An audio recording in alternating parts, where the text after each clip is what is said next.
What's up, y'all? It's Facebook Live again here, coming at you guys. Getting close to Turkey Day, which is obviously one of my favorite holidays. Love to eat all the mashed potatoes and turkey and get to have time with family and friends and stuff like that. And it's one of the few holidays that we pretty much all feel pretty good with celebrating and hanging out with and being with our friends and Friendsgiving and all the events that come with it and Black Friday and all of that. So I thought it was pretty appropriate when we think about putting on those holiday pounds that as coaches, we also got to think about how do we want to manage, our season and specifically our winter season and how we can navigate the things that kind of disrupt training or provide opportunities for us to take advantage where maybe some other people do not, and discussing that. So 5 ways to take advantage of winter conditioning. So the first is going to be the weight room. It's got to be an emphasis. Number 2, we can't be afraid of bad weather. If we're afraid of bad weather during the winter, you're never going to get good weather. Heck, half the time throughout the track season, depending on where you're at, you're not going to get great weather ever. So you've got to learn how to navigate that and make the best for your athletes and for yourself as a coach. Number 3, I think it's important for you to encourage your athletes to compete in some capacity over the winter, and I think you should have a say in what they're doing and where they're doing it, and I think that's really important. Number 4, you need to have a plan in place for your kids. This is not a time to let them freelance. Unless your state has rules about that. MSHA has very specific rules about the things we can and cannot do in a conditioning situation versus an open facility situation. So you got to be up on the rules so you're not cheating and you don't get yourself in trouble.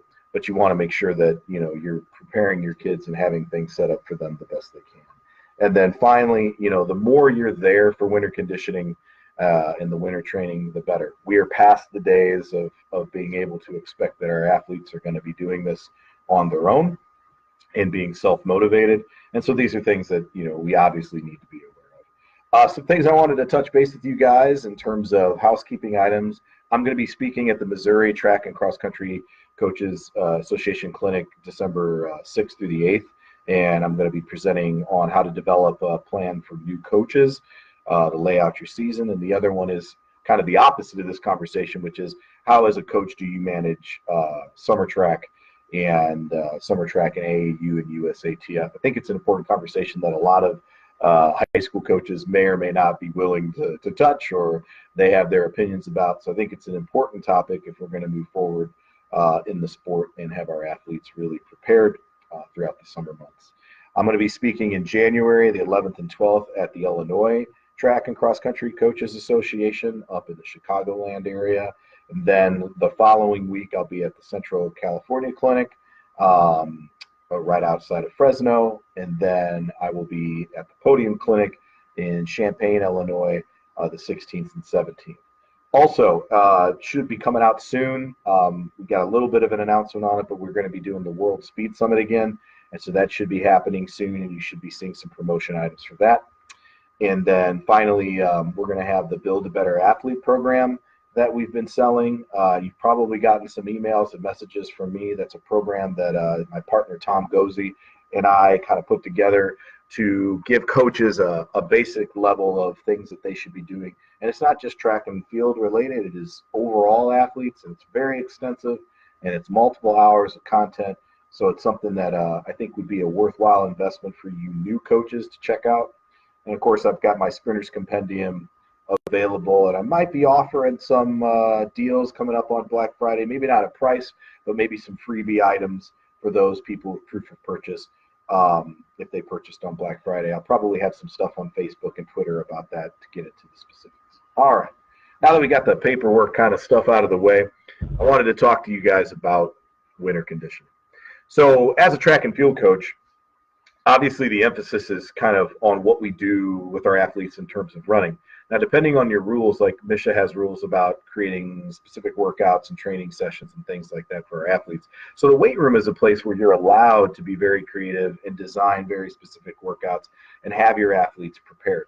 I think that all athletes should lift weights, not just your distance runners or sprinters or throwers or jumpers. I think everyone needs to be doing that. And the reason why is, again, and I've talked about this before, but in the winter, the one thing you could guarantee is that you probably have access to your weight room. You can't guarantee the weather. You can't guarantee you're going to have free hallways. You can't guarantee that you're going to be allowed to do the things you want to do, even on good days with the track. And with the time zone or the daylight savings change and stuff like that, we oftentimes don't have the daylight hours in the winter after school to train. I know some schools don't even get out almost to like about 4 o'clock. Well, if you don't get out till 4, you're not going to have a lot of time after school to be able to get stuff done on the track. So the weight room should be an emphasis, because all year long in cross country season and track season and in summer track, you may not have access to a weight room, or it may just be really busy because the football team's in there, the baseball team's in there. And so the winter provides you the best opportunity. Plus, just in general, as we have this conversation, I think it's important to know, and remember that the winter is the longest off season. It is 4 months. If you include winter break, finals week, all the holidays, and then the months of which and the days which we're in school.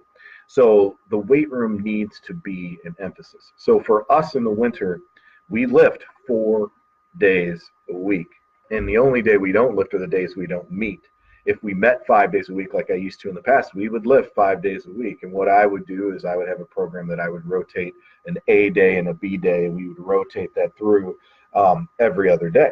And so if an athlete was there all the time, over a 2-week span, they would get 5 sessions of the A day, and then on the 2-week span, they get 5 sessions on the B day.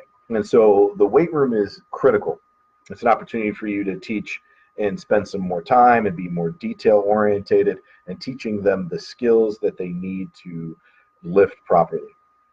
And some of that stuff is pretty difficult. Some kids, when they first come to you, if they're a cross-country kid and this is their first winter, they will not know how to squat properly unless you've taught it to them in cross-country season, and some coaches don't feel comfortable giving them that time. I do, but maybe you do not. This is the time to emphasize that, because in cross-country season, everything is beholden to the actual running. Running is the most important thing in cross-country season. Where in the winter, I would argue, you can't guarantee you're going to be able to get outside or get on a treadmill or get on a bike or run in the hallways. So the most detailed planning needs to come from what you're doing in terms of the strength and conditioning aspect, because that's going to be the thing that you're always going to be able to do. And it doesn't have to be as flexible because you're going to do it. And I feel like you need to invest that time. I know a lot of people want to go back and reload mileage, but the reality is once you get past cross-country season, you're not going to have that 28-week peak, because the 28-week peak for the aerobic systems to all be maximized would be after the track season. So I would rather use that 28-week peak at the end of track and field season, building again into cross-country. So that's really, really important. Now, what you do in the weight room, you need to make sure you're using all the prime movers, the most bang for the buck. So in your program, no matter who they are, they need to be doing an Olympic lift, they need to deadlift, they need to squat, and they need to bench press. And then everything else outside of that can be built around it. And then again, that's where outside of those lifts, that's where I would be creative and be more event specific or sport specific to who they are. So, if they're a thrower, you need to have some unilateral action. If they're a tennis player, a golfer, or a baseball player, they need to have rotation being a big critical key part of their program. And the thing is, you can't do everything. And so what's really neat about the winter is that because it's 4 months, you could theoretically be able to put in 4 different phases. So you could have a hypertrophic or anatomical adaptation phase, you could have a maximal phase, you could have a stabilization phase, and you could have a fastest possible or velocity-based training phase. And you could do those 4 things and continue the themes of the workouts and exercises that you're doing, but performing them based off of hypertrophy, maximal, stability, and fastest possible or velocity-based training. All right, number 2, you can't be afraid of bad weather. A lot of coaches are afraid of bad weather. They're afraid that if I do something in the winter, my athletes are going to fall, they're going to break their neck, they're going to get hurt, they're going to slip on ice, they're going to get sick. they're going to tear muscles. Guys, the reality is, if you coach long enough, all of that stuff could happen at any time of the year. So if you're afraid to train during the winter, you're not going to be able to make the gains that you want to make. And some of the things that you want to get done in the winter cannot be done inside. We can have a plan B, and you should, and a plan C, depending on the conditions outside. But if you're always waiting for it to be above 50 degrees to go run and to do acceleration work or maximum velocity work or special or speed endurance, you're never going to get the things that you want done. And if you think about it, it really makes sense. You can always put on more clothing. I mean, to a point, right? You don't want to look like the guy off the Christmas Story, but you can always put more clothing on. And even though the speed in which they're moving isn't going to be at the same velocity as they would be stripped down in a speed suit, but you have to realize the effort is still going to be there. And as long as you slow cook the meat, like Carl Valley talks about, you're going to get the progress that you want to see. And you're going to get improvement, and you're going to be able to do some of the stuff you want to do. And again, if you have a turf field and you have an all-weather track, that's a lot less impact day in and day out than it would be to run the halls on the tile or on the carpet or upstairs and steps that you have. Okay, so you cannot be afraid of the winter. Now, for me, if it gets low 20 degrees for us in Missouri, we don't go outside. But if it's right around freezing, hovering around that, we bundle up and we go out. There's no reason not to. As long as you warm up and as long as they're dressed appropriately. And the thing is that if you set it as a part of your culture, that this is the expectation of what you're going to be doing day in and day out in the winter, the kids will adjust by bringing the right amount of clothes, by bringing multiple layers of clothes. We never, ever have our athletes just show up and say, okay, it's a guarantee we're going to be inside today. We always tell them you need to have clothes for the inside and you need to have clothes for the outside. Now, you as a coach got to be smart about that, and you've got to back it up. So if a kid comes and they might be the best athlete ever, and you really want to train them, and you're really excited about being there, and it's their first time out for winter conditioning, but they've come out poorly dressed, they don't train. They go home because you will get an athlete injured if they don't have the proper clothes on. And you just can't allow that to happen. So that's one of the things that we really beat the drum on with our athletes, that they got to have proper attire. And of course, you as a coach can model that by having the proper clothing and things that you need to have. But you can't be afraid of going outside. I remember a Division I college coach who's local to this area asked me the question one time. He said, so, how do you train in the winter? What do you do with your sprinters when it's cold outside? And I said, well, we go outside. And he goes, well, aren't you afraid of them getting hurt? I said, not if we warm up properly. He goes, well, even if you warm up properly, aren't they going to get cold? I said, no. I said, they've got a lot of clothes on, so that's not going to happen. And one of the things that we will do, if it's really, really cold, and let's say they get warm, they run, they do a 350, they do a 250, they do an all-out 150 race model or whatever it may be, okay, we will then have the kids go and head inside so that they can they can have their recovery period in a warmer atmosphere. And then when it comes time, when that 15 or 20 minutes, because you could have really, really long breaks in between your sprint intervals, and that can be pretty miserable if you're just standing out there as a victim to the elements.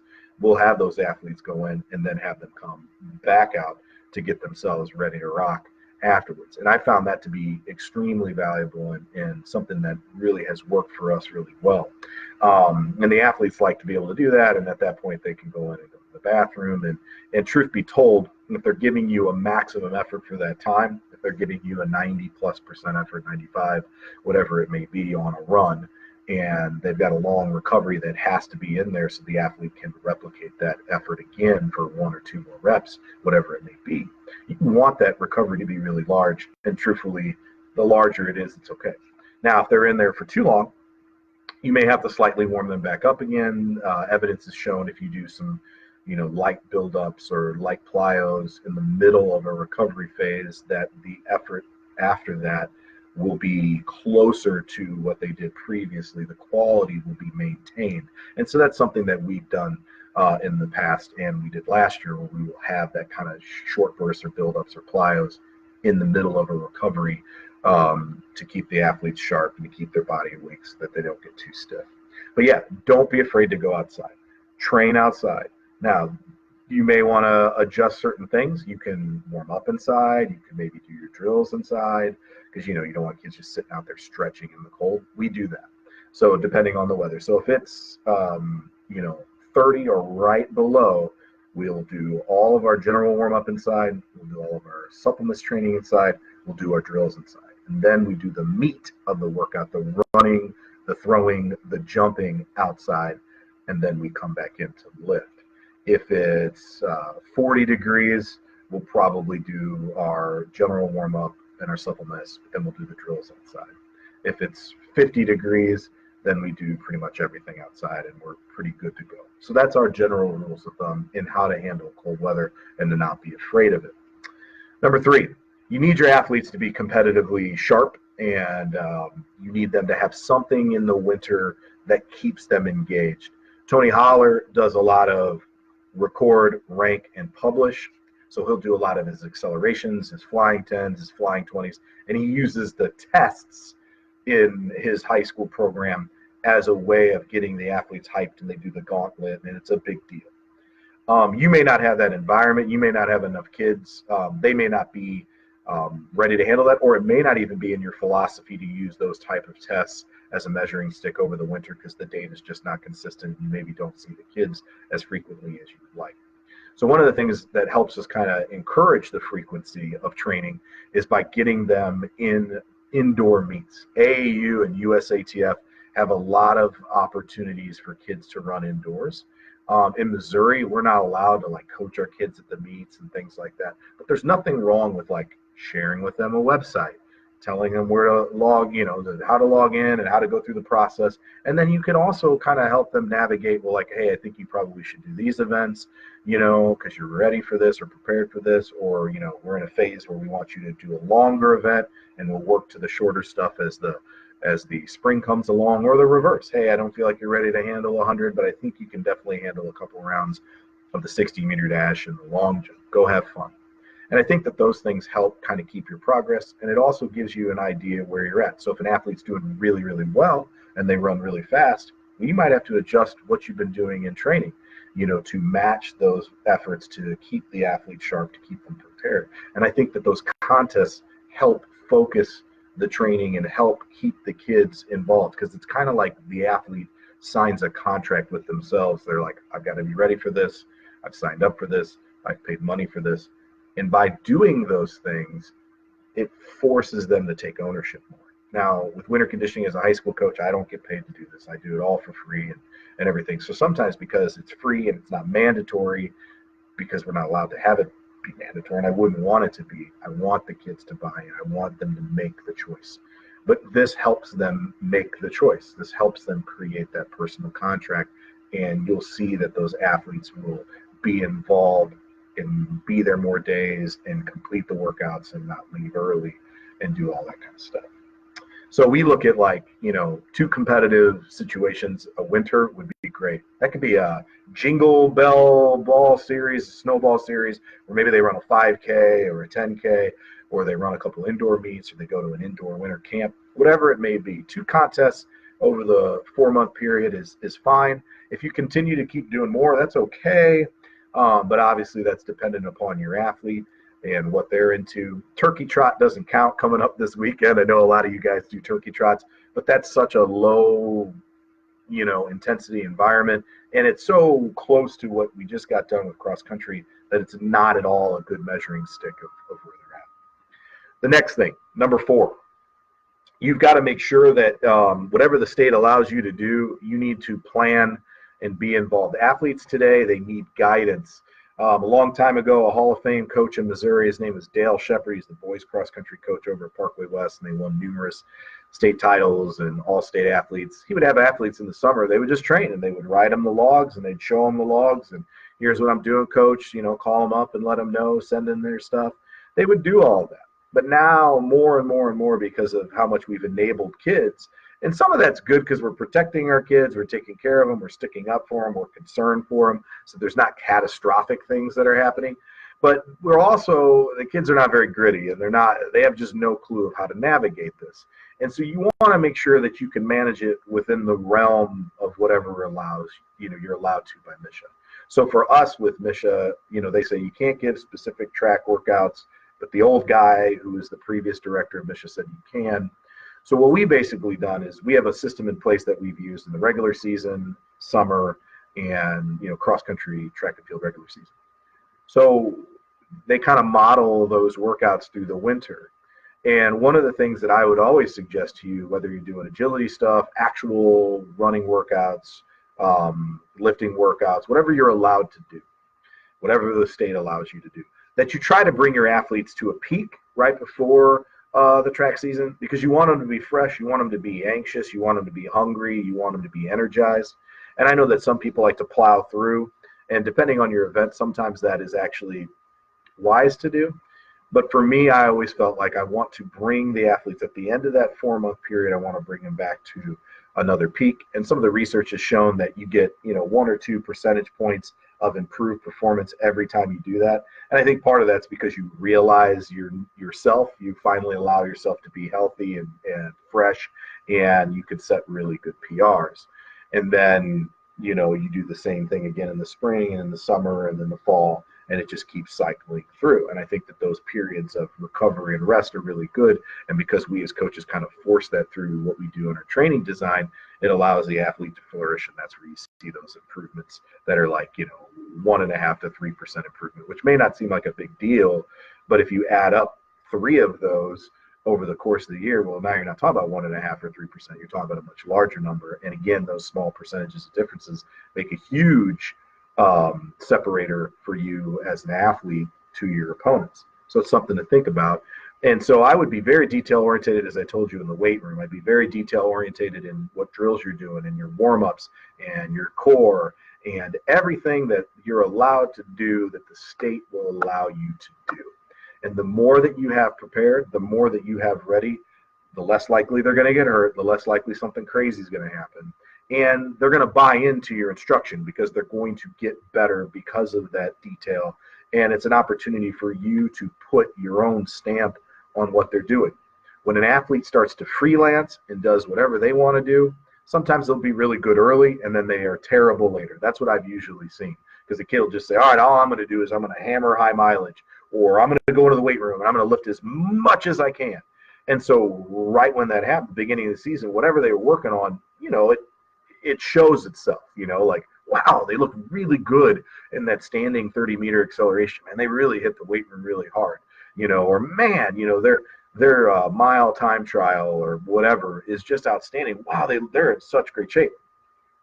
But then as the season goes along, because they've only done that one thing, and then you may do that one thing in the regular season also, they've got nowhere to go with their training.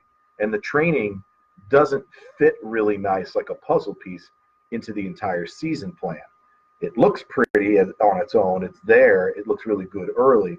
But what ends up happening, I've seen, is a lot of athletes will get, if they're running too much, they get issues with iron. If they're lifting too much, their mobility becomes a problem. Their actual upright running mechanics become a problem. They're too muscle bound. They can't handle the longer interval work, and they get hurt. They tear a muscle, they pull a muscle. So you got to be a part of the process, because if you're involved, you send a message to the kids that you're all in, that you're going to be a part of this experience. You want to know what they're doing. You want to have a say, and you have this detailed plan. And the more detailed you can be in using things that kids understand, the verbiage you use with them, drills you've already used with them, so that the translation is not hard, the better. All right, last thing. You got to be there. So not only do you have to plan this stuff, if you really want your kids to be great, if you really want your kids to be successful, again, kids spell love, Time. You've got to be around. Now, what does that mean to be around? Some coaches, that means 2 days a week. Some coaches, that means 3 days a week. Some coaches, it's 4. And for my partner in crime, my squad, Coach Merriman, that may mean 5 days a week.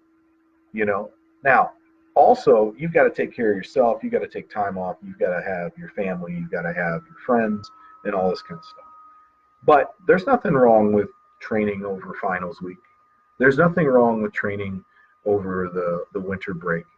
There's nothing wrong with it. As long as your high school is okay with it and you're allowed access to your facilities and you feel comfortable doing that, That's great. You should do that. All right. Don't be afraid to spend that time. And by being there, what you do is you limit the chances of something really silly happening. And the thing is because of finals and because of the holidays like President's Day and Martin Luther King Day and the Christmas, Hanukkah, Kwanzaa in the winter and all this kind of stuff, there's so many opportunities for them not to be around, that the more you can be around for the kids, the better, because there's always going to be in those built-in breaks.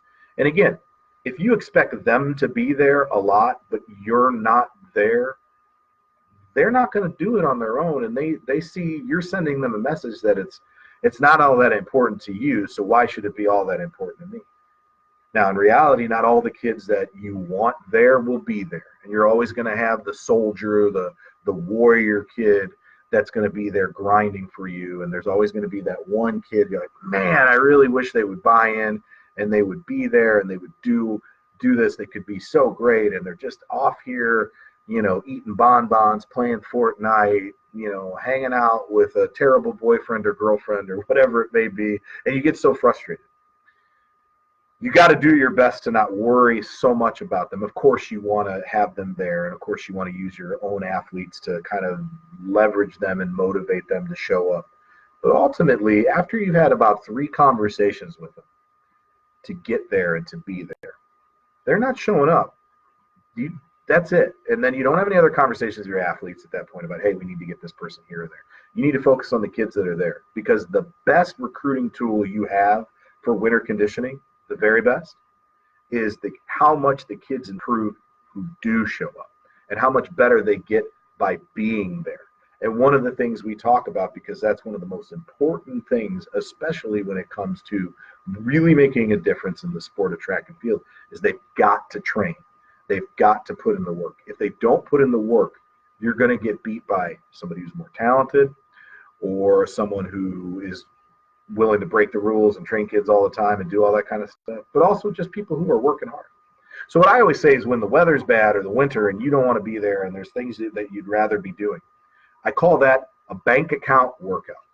And what it is that by being there on the days when no one else wants to be there, when it's cold and it's sub-freezing conditions, or it's over holiday break, or it's on a day where most kids would rather go home, and you're there and the kids are there, you're putting that workout in your bank account.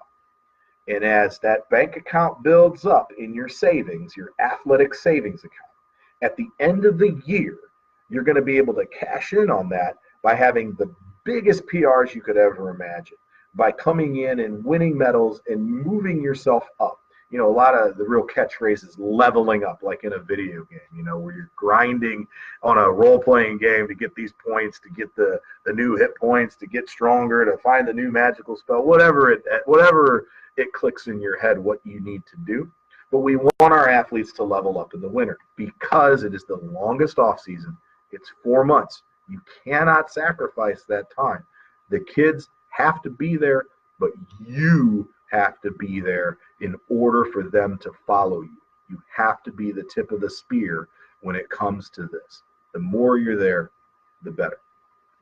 All right, guys, thanks a lot. Feel free to make some comments at the bottom. Let me know the things that you might want me to talk about as we move forward. I'm always interested in hearing your comments. I'm going to be, again, at all these conferences in the Midwest. There's a lot of opportunities for you guys to come see me talk. I'd love to see you. Please sign up. The more people that are there, the more people I've got in the room, the better. It is an opportunity for me to share. I believe this is my mission in life. And, as much as I feel like maybe you guys could learn from my experiences and my mistakes, I think I also could learn from you. And that's something really exciting. So I would love to see you guys. Remember that the Sprinters Compendium is still available. Watch out for the World Speed Summit. It's coming down the pipe. And again, if you're a beginning coach that's just new to the game, building better athletes, and the Tom Gossie's online coaching school is a really, really good program, guys. It's a wise and worthy investment. So thanks again. Look forward to hearing more from you guys. Comments below. Love you. Enjoy turkey and mashed potatoes. We'll see you soon.